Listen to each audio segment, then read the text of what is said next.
What's up, guys? So last week I was on a plane to Virginia to attend my sister-in-law's wedding, and I had brought along my MSI GS60 Ghost Pro laptop in hopes of enjoying some in-flight Doom to pass the time.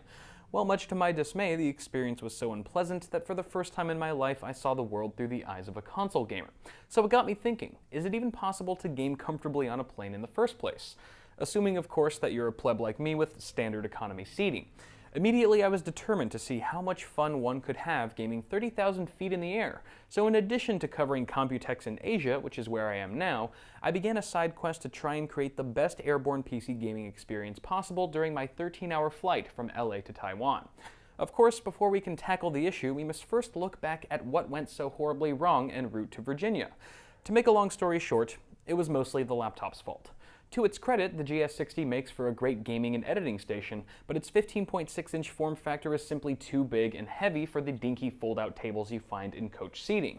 The end result is either major table sag or having the laptop teeter on the edge of the table like a seesaw when your hands apply too much force.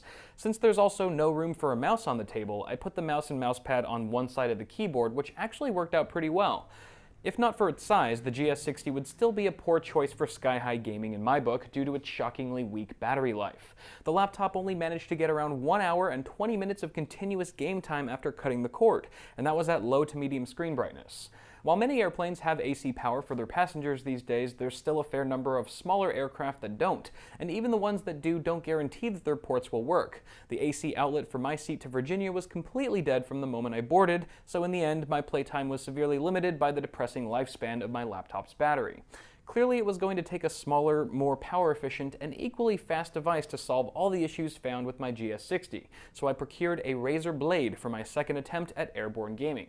Now, while a 15.6-inch screen is too large for plane use, no one wants to game on a tiny screen either, so I found the Blade's 14-inch screen to strike a nice balance between screen real estate and portability. With a resolution of 3200 by 1800, the IGZO capacitive touch display is crystal clear and pumps out outstanding color accuracy and contrast. I'm definitely not a fan of the screen's reflective tempered glass, but fortunately the cabin lights were turned off for most of my flight, so I wasn't bombarded with heinous amounts of glare. Since most of my playtime was spent in the dark, the Chroma RGB backlit keys were a welcome addition with a handful of lighting effects to boot. I found key travel to be a tad on the shallow side, but the keys are well sized and spaced apart to allow for fluid gaming. As with the GS60, I had to use my mouse directly on the laptop despite its smaller profile. In this cramped configuration, the Blade's narrower 10-keyless design brings your hands closer together, pointing inward, which, while tolerable, isn't quite as comfortable as having your arms straight out in front of you. Another thing to consider here is how sharp the laptop's industrial design is. Quite literally. After a few hours of gaming, I noticed some slight irritation from my wrist constantly rubbing against the super straight edge of the Blade's housing. To avoid any discomfort on your next flight, I would suggest grabbing some repositional wrist rests for your laptop. I was happy to find working AC ports on the way to Taiwan, but the Blade's battery life certainly offers peace of mind in situations where you're not so lucky. At medium screen brightness, the laptop managed around 5 hours of straight Doom gameplay, a much greater lifespan than the GS60, which is pretty impressive considering they're both using the same CPU, 16 gigs of RAM, and GTX 970M. Given the identical specs, I benchmarked both laptops to see just how closely their performance lined up.